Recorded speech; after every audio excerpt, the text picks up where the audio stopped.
This is Dave, and I'm here with Ethan, and together we are Dave and Ethan's 2000-inch Weird Al podcast, episode 198-inch. On this episode, we interview Leo Birenberg and Zach Robinson, the composers for Weird the Al Yankovic Story. It's Dave and Ethan's 2000-inch Weird Al podcast. It's a podcast about Weird Al. It's Dave and Ethan's 2000-inch Weird Al podcast. Seriously, the whole podcast is about Weird It's Al. Dave and Ethan's 2000-inch Weird Al podcast. You don't have to listen, but we're glad you are. Dave and Ethan's 2000-inch Weird Al podcast. Hey, Ethan, have you ever bet on a baseball game? Nope. All right, but have you ever bet on a football game? Nope. Have you ever bet on an entertainment event? Also, nope. Dave, what's with all these questions? Are you setting me up for something that we're going to talk about very shortly in what's happening in Weird Al related news? Ooh, do you smell that?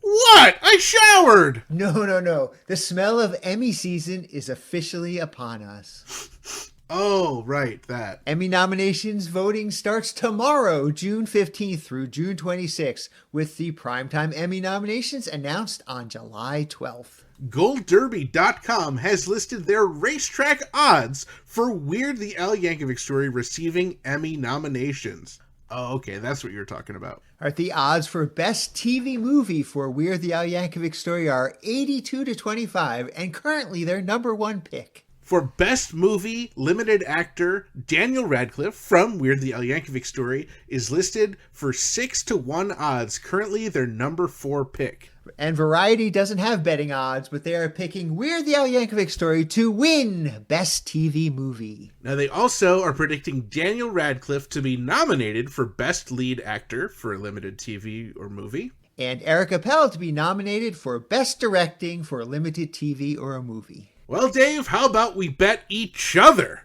Ooh, I like that. Let's do it. All right, I bet that Weird the Al Yankovic Story is nominated and wins for every single category, even those it's not eligible for.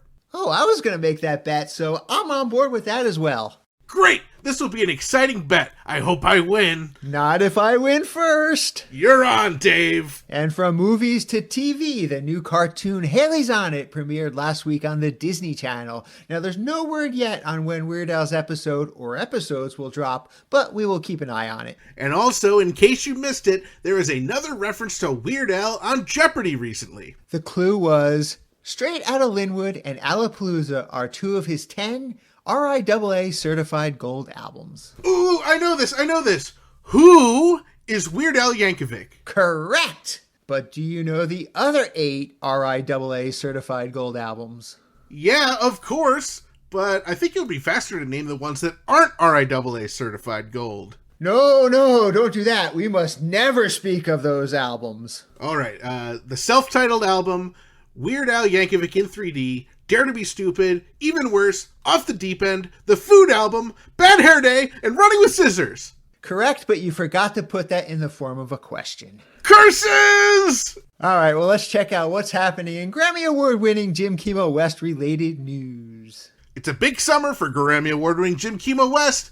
Not only does his new single, Surodea, drop tomorrow, and his new album releases 1 month from today, he's also up for some awards. The 2023 Nahoku Hano Hano Awards take place on July 1st, and Kimo's album Lanahuli is nominated in 3 categories. From all of us here at Dave and Ethan's 2000-inch Weird Al podcast, best of luck to the Grammy Award-winning Jim Kimo West. All right, let's move on to what's happening in Dave and Ethan's 2000-inch Weird Al podcast related news. Our Patreon family got a nice surprise this past weekend. That's right, on Sunday, Ridiculously Self-Indulgent bonus episode 43 centimeter finally dropped for our Patreon family over at patreon.com/2000inch. For those of you who are not following along with our numbering scheme, episode 43 centimeter is our epic concert review of Weird Al's concert at the legendary Carnegie Hall in New York City on October 29th, 2022.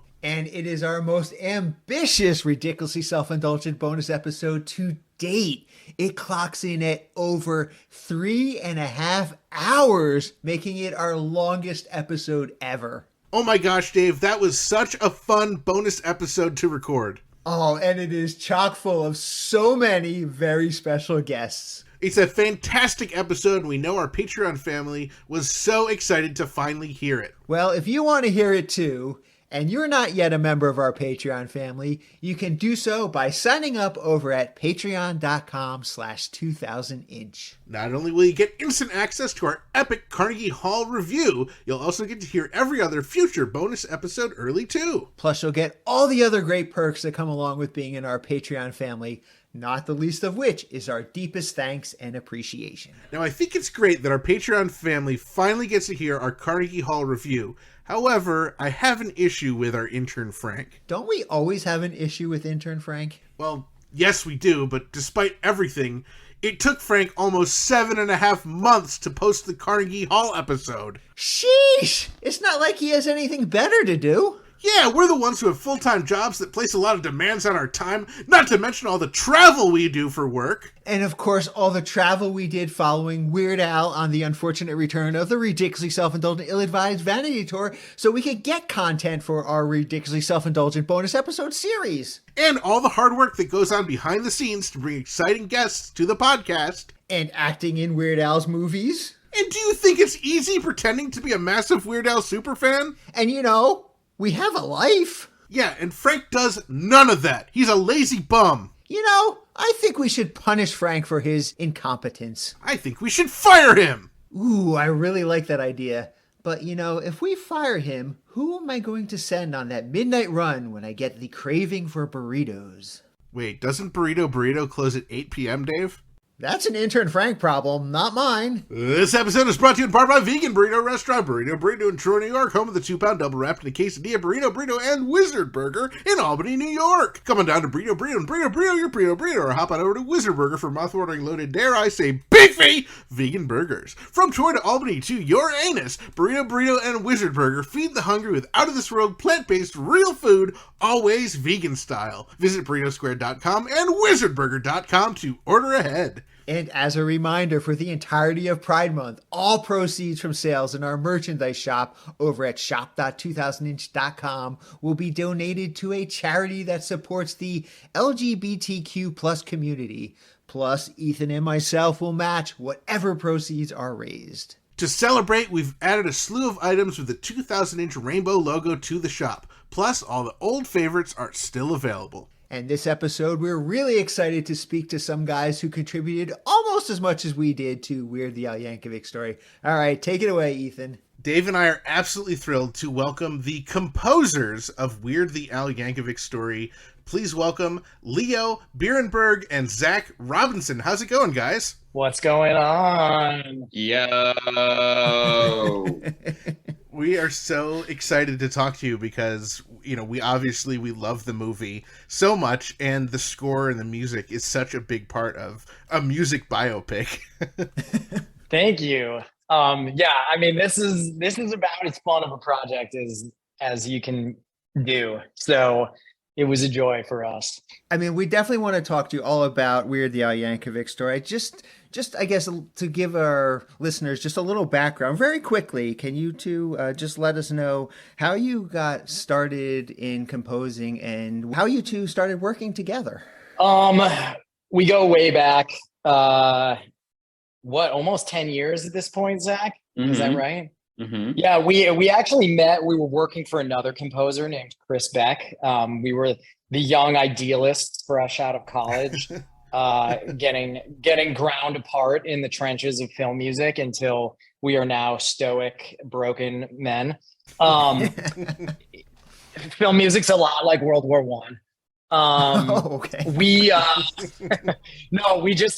some point we really click musically and friendship wise, and a couple of years ago opportunities started coming up for gigs for us to do together, and we really enjoyed that, so we kind of followed that momentum where it took us, and it took us to this little show that maybe you've heard of called Cobra Kai, where we are the composers for that.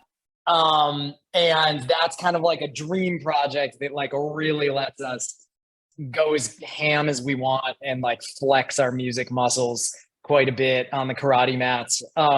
And since then we've just been working on all sorts of stuff, all over the like genre spectrum. Our thing is kind of that we like everything to be very different and feel like only we are the guys who could have come in and done it that way. And we try to leave that thumbprint on every project we do.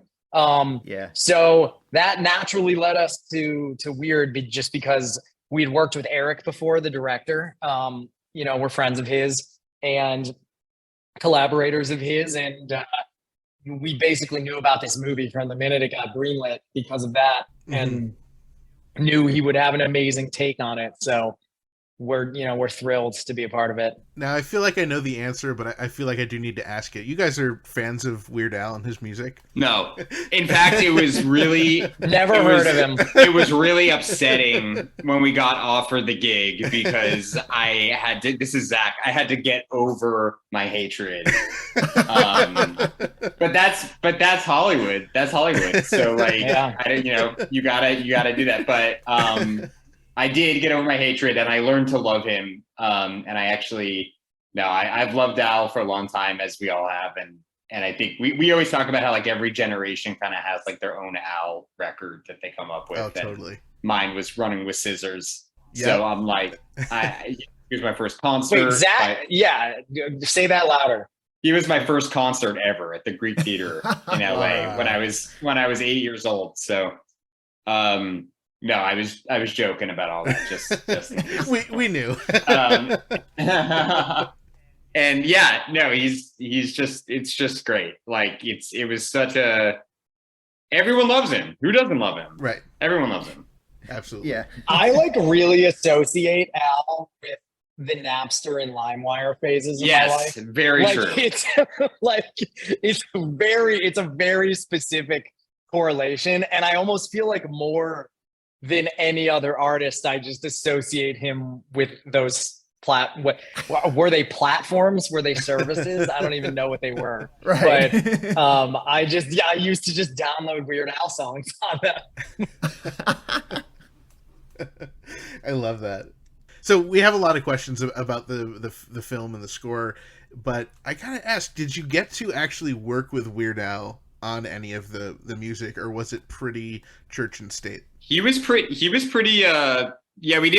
we didn't write music with him, but he was very active in the like note giving process and was very involved with Eric. And all the music was run by him. Our passes were run by him, and he had to approve it. So he was really like gave really good feedback on a lot of stuff.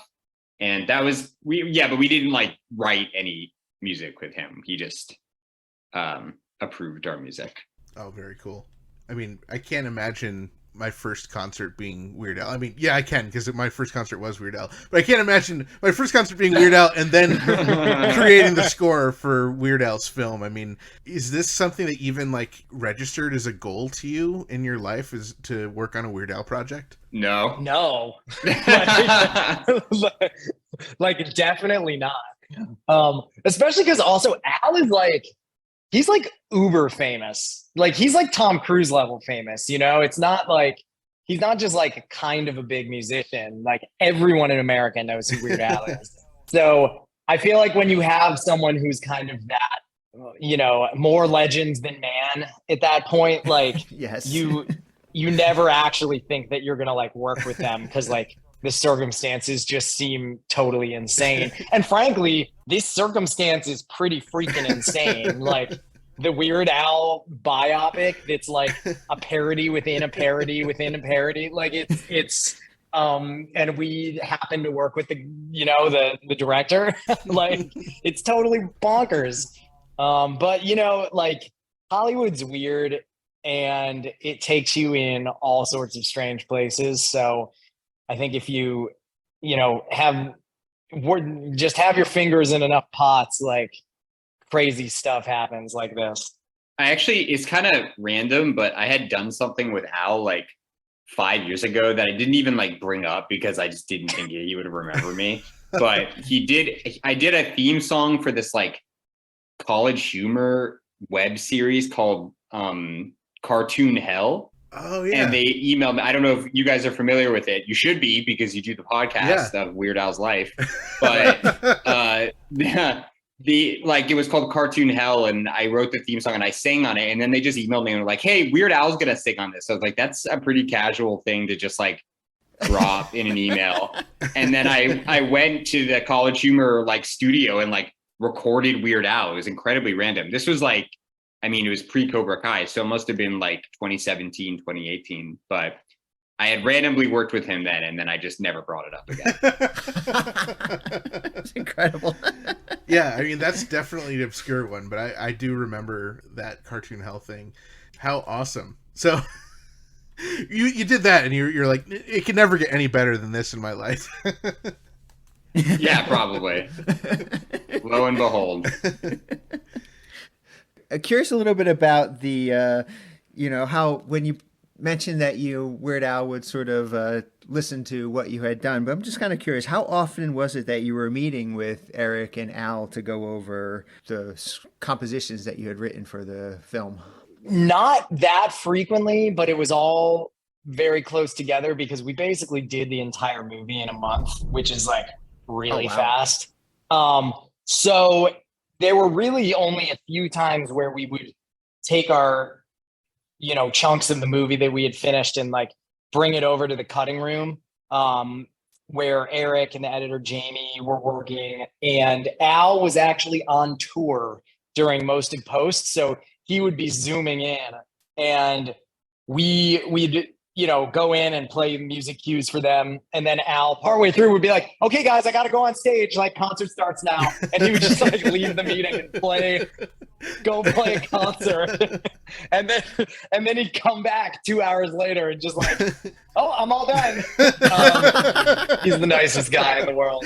Oh man, it's incredible. Like, he's so cool. He's so effortlessly cool. It's insane. So we did that a handful of times, basically. Okay. But it was a very fast process, and it was a really smooth process for the most part. We actually, like, pretty early on, I'm sure we'll get into this, but we actually wrote like the last scene of the movie first, Al's speech at the music awards, because we kind of felt that was where we would be able to develop the main theme for like the biggest, longest period of time. And we went and played that for Eric, and I think Eric played. I don't think we played it direct for Al. I think Eric took it and played it for Al. And once they approved it, then we went back to the start of the movie and started working our way through and developing that theme. Wow. The whole way. Oh, wow. That's really cool. I was going to ask you, what your first scene that you composed was, but you just answered that. But I'm kind of curious about, writing music for a comedy. I mean, Weird Al's a comedy genius, and now you've got to write the music for his biopic. What it goes into sort of writing music for what is going to be a Weird Al comedy?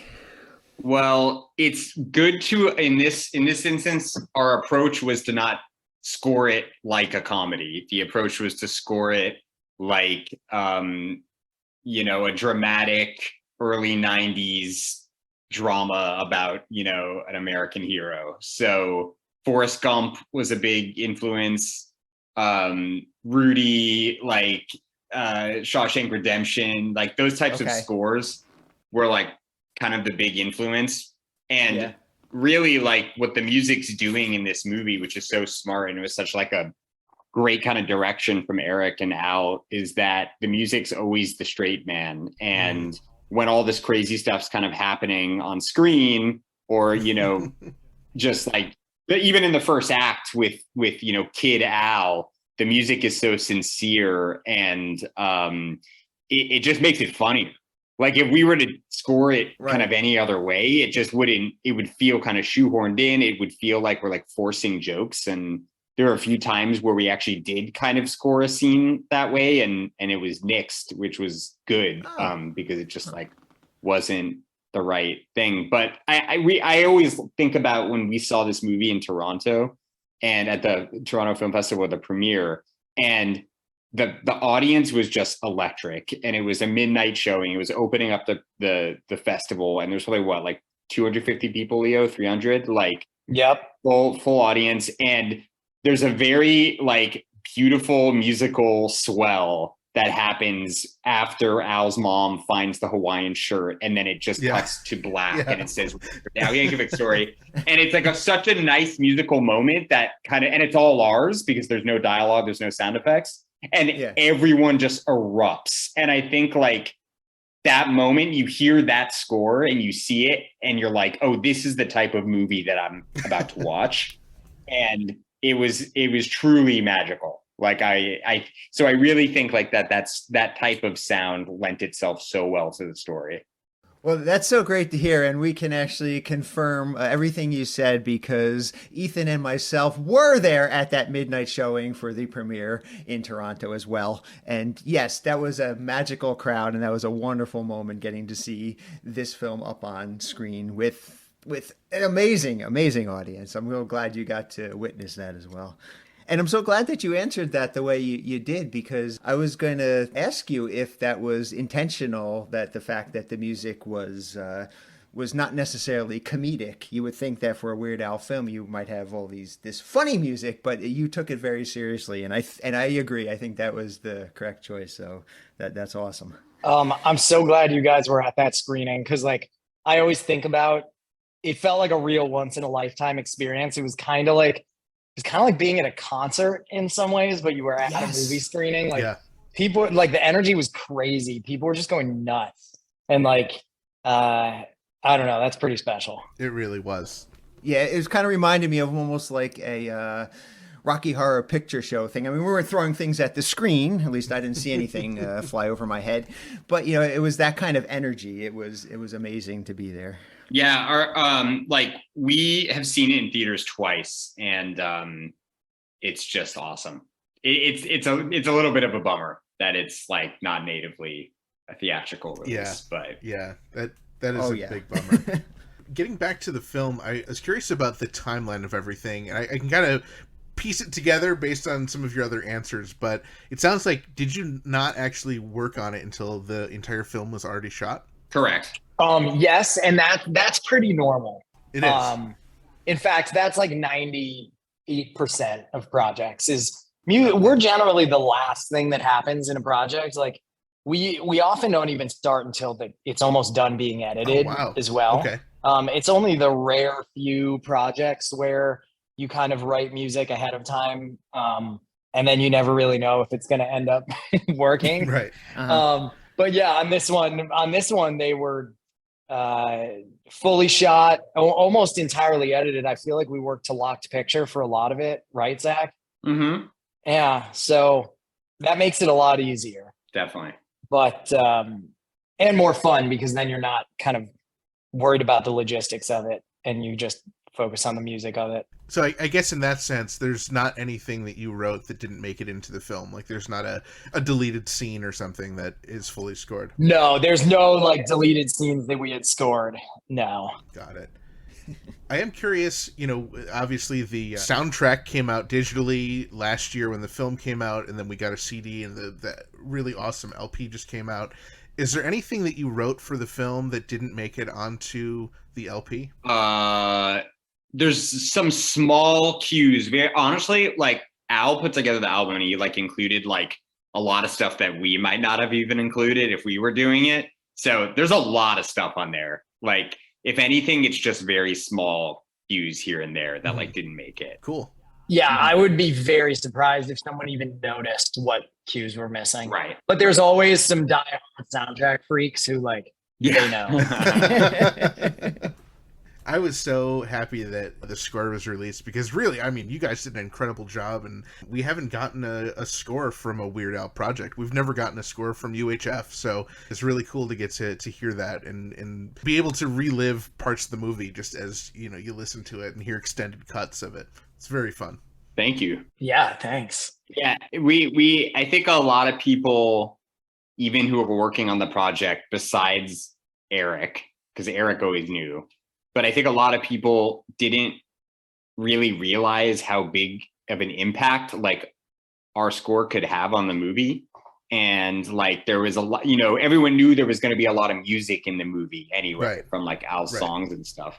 But like, what about the other, you know, 60 minutes of movie that like don't have Al songs, and the score kind of just contributes to the overall tone of the movie, like, and provides a lot of that tone. So it was like really special for us to do it, and we're like really proud of the score too. Like we just like genuinely think it's like one of the best things we've ever done.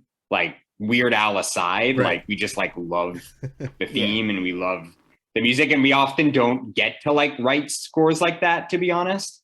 So we're just super stoked about it anyway. And then the fact that it's like in Weird Al's movie is just a huge bonus. Yeah, that's awesome to hear. And I'm curious to know, since we're talking about, you enjoying the music as much as you did, what was your favorite scene to sort of work on in the movie? Oh man, that's so hard. Okay, there's like a few.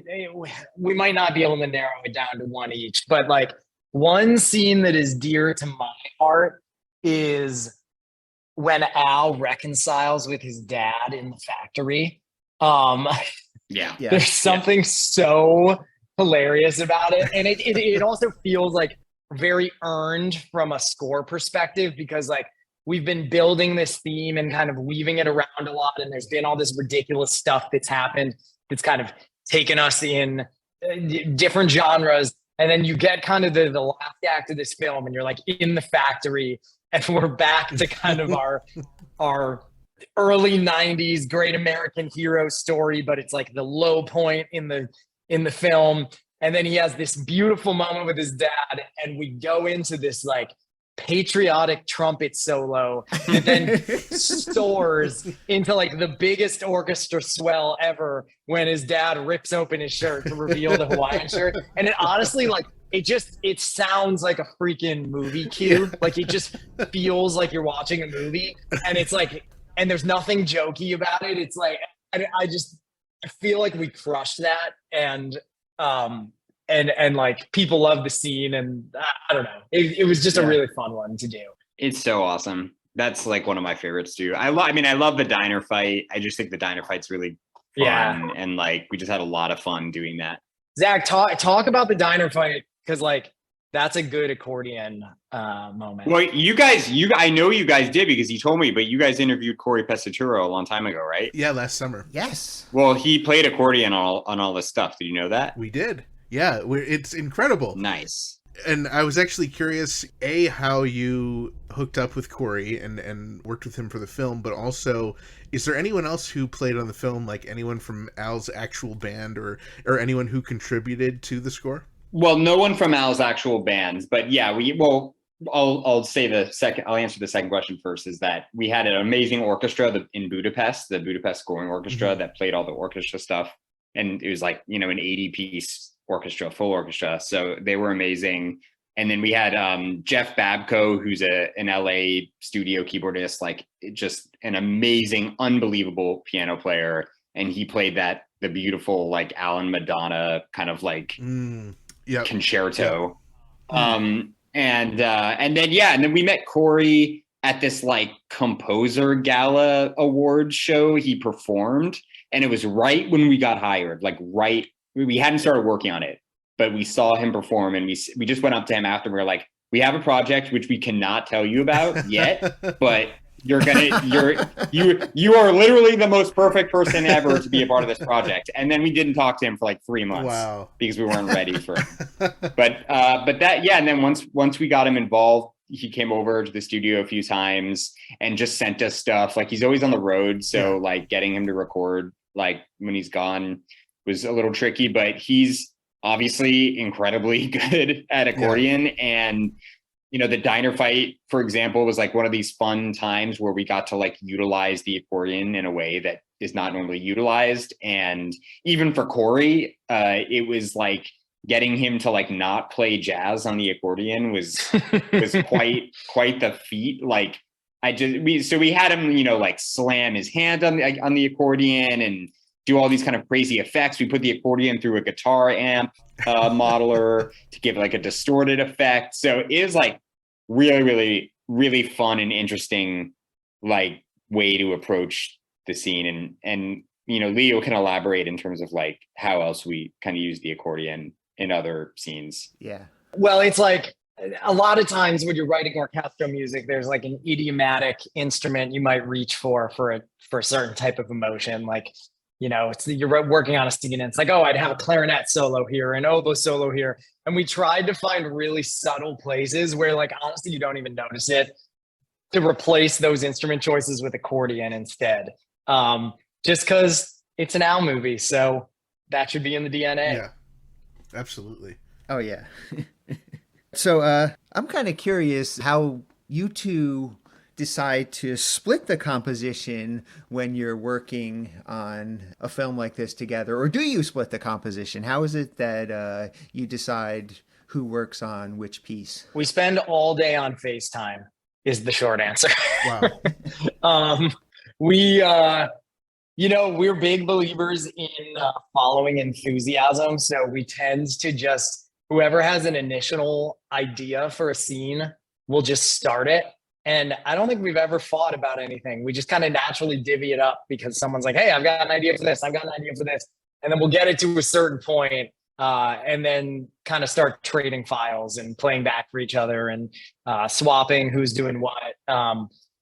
So it's honestly, we don't really think about it much because it's extremely low drama. Yeah, it's a lot of it is just like, we just get excited about something and we start doing it. And we've been doing this together for such a long time that it really just, when we're on a project together, it's quite easy for us to make it feel like one voice. And we really approach the way that we score scenes like from such a specific angle that like only the two of us understand.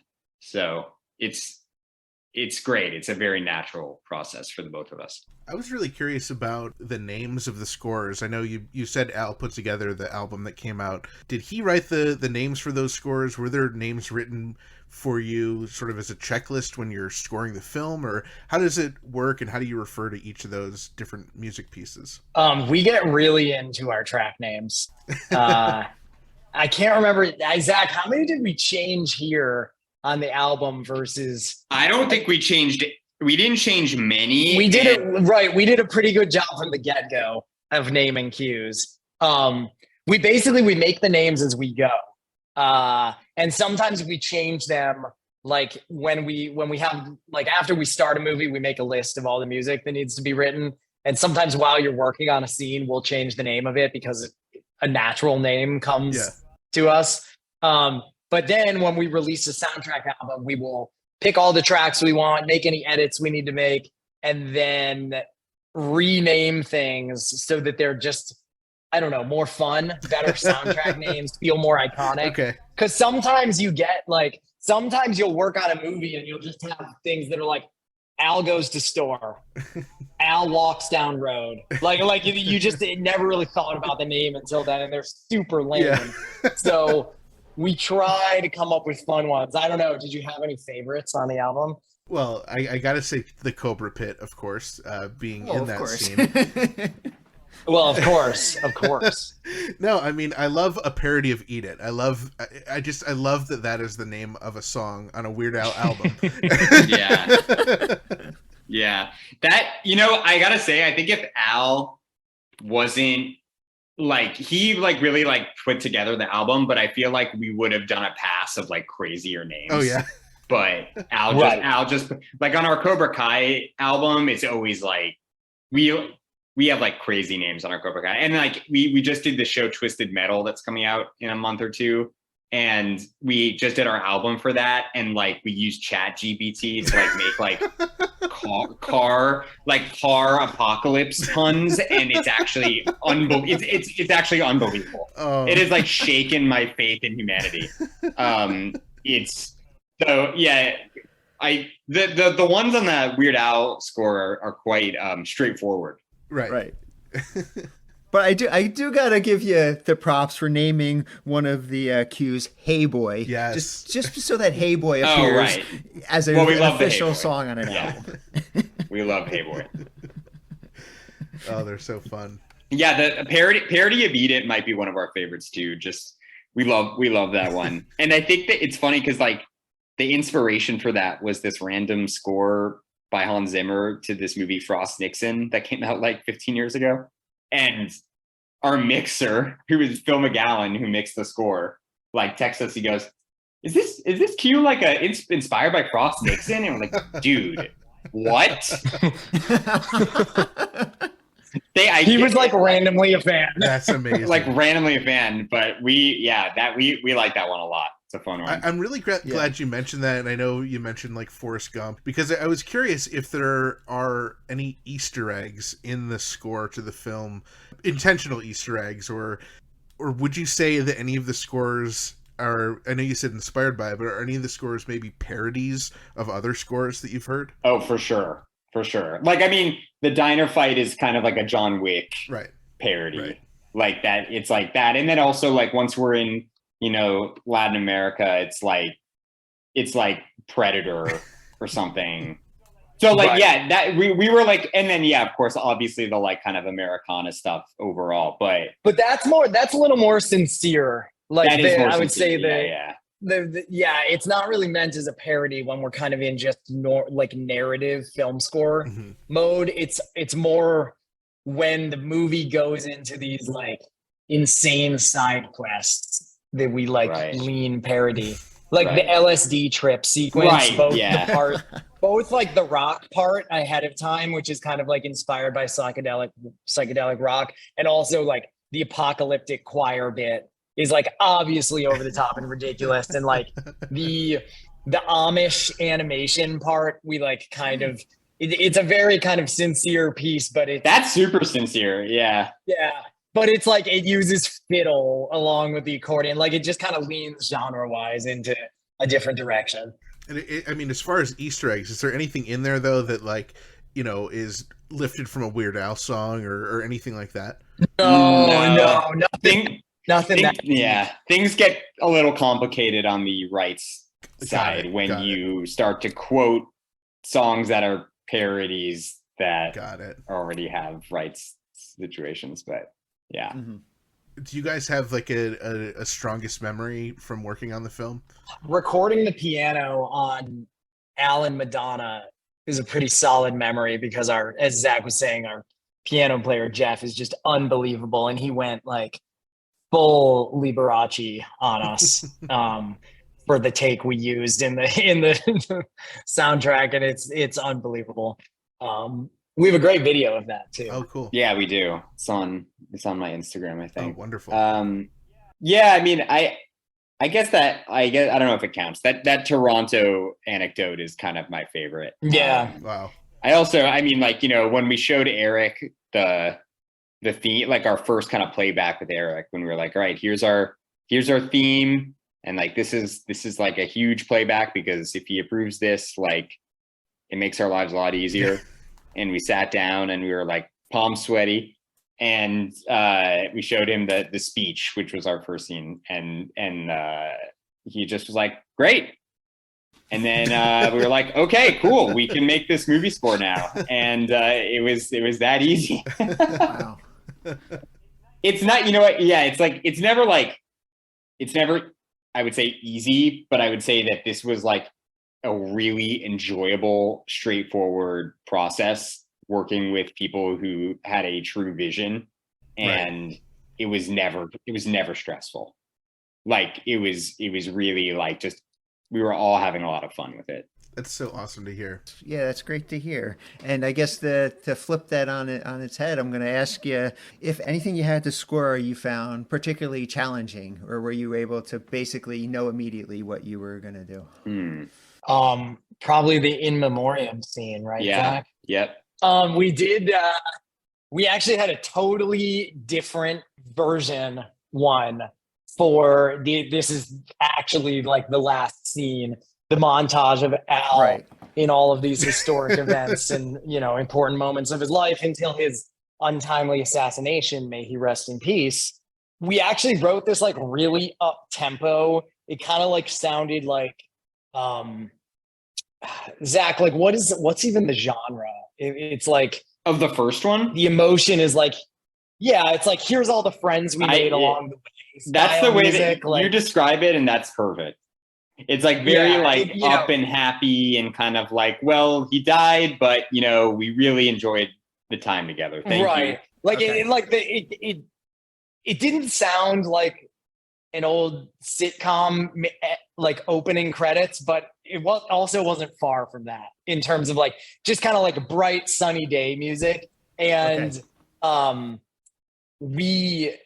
it was very funny, but it just like wasn't right. And it was Al who kind of wrestled with it and was like, yeah, guys, like this is really good, but I actually think we need to play a different joke, which is to lean in extra hard on like that he was just assassinated on screen, and the audience is like stunned by that, the fact that the movie just like ends that way. And so we should be as sad as possible the whole time. So we rewrote it and took our theme and did like, it's just a piano and cello duet as sad as it can be. It's like, it honestly sounds like it's like the president's funeral with Yo-Yo Ma playing. And and it's way funnier that way. It was like such a good idea. And sometimes it's hard. Like one of the hardest parts of this job is kind of knowing when to throw something out.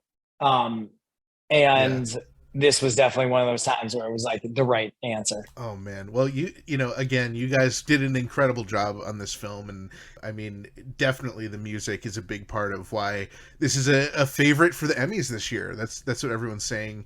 And I know it's a favorite for ours.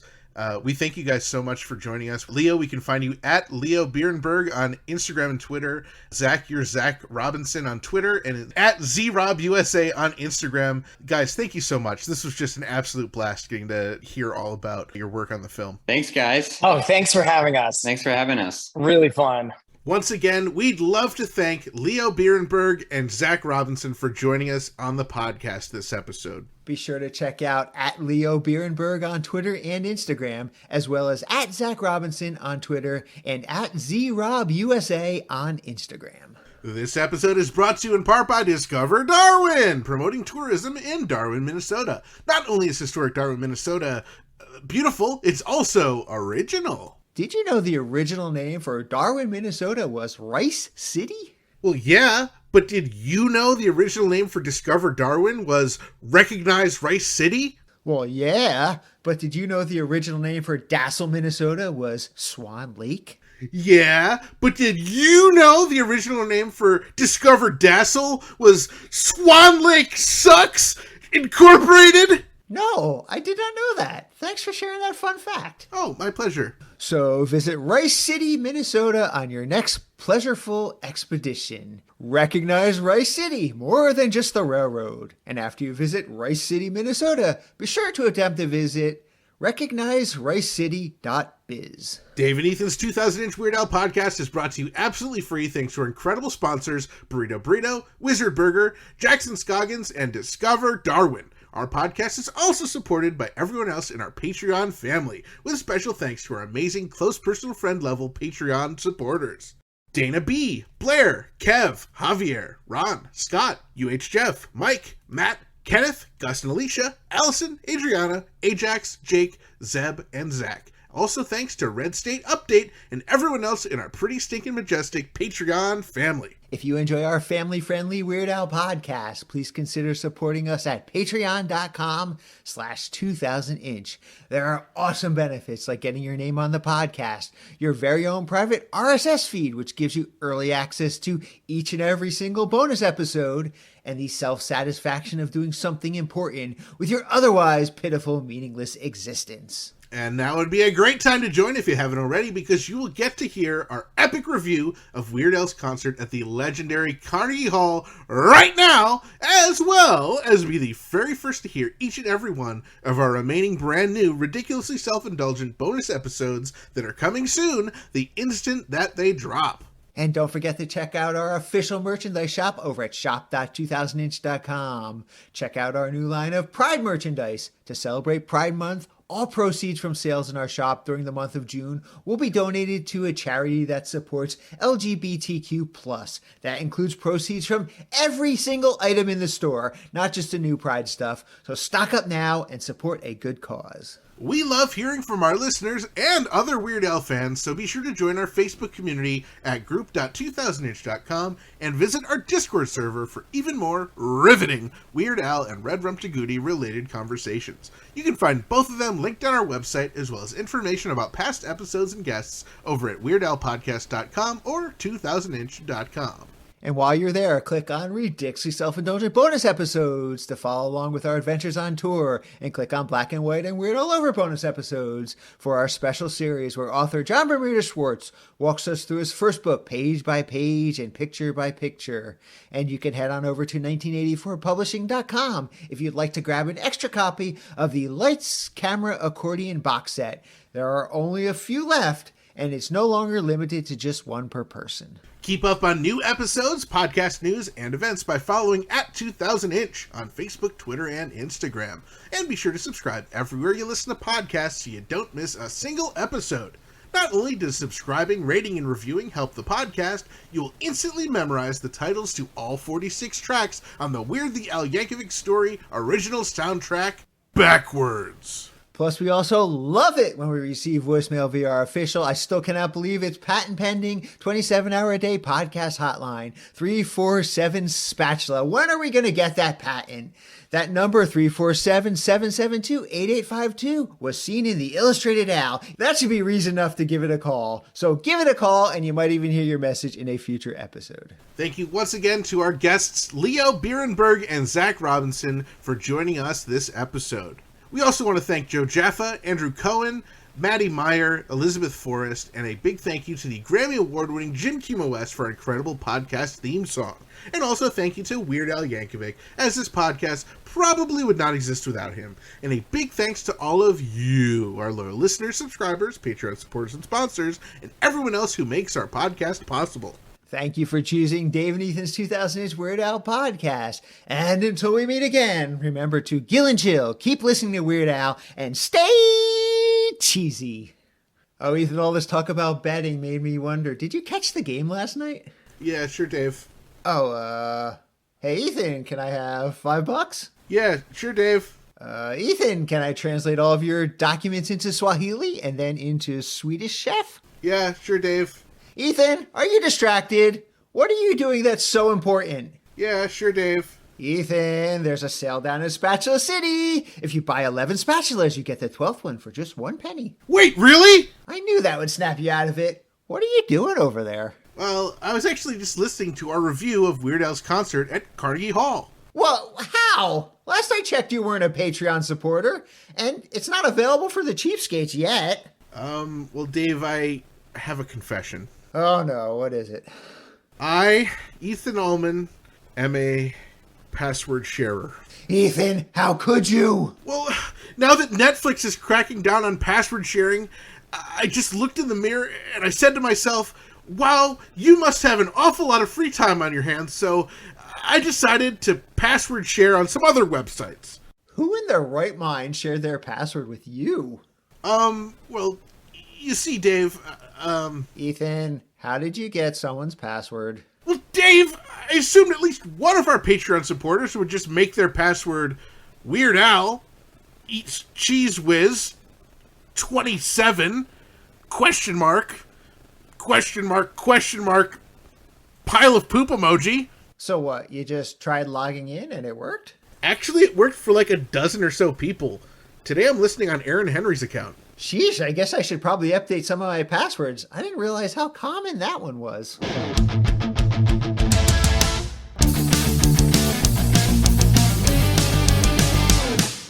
That was Dave and Ethan's 2000-inch Weird Al podcast, episode 198-inch. Orchestrating a very weird podcast for over 4 years.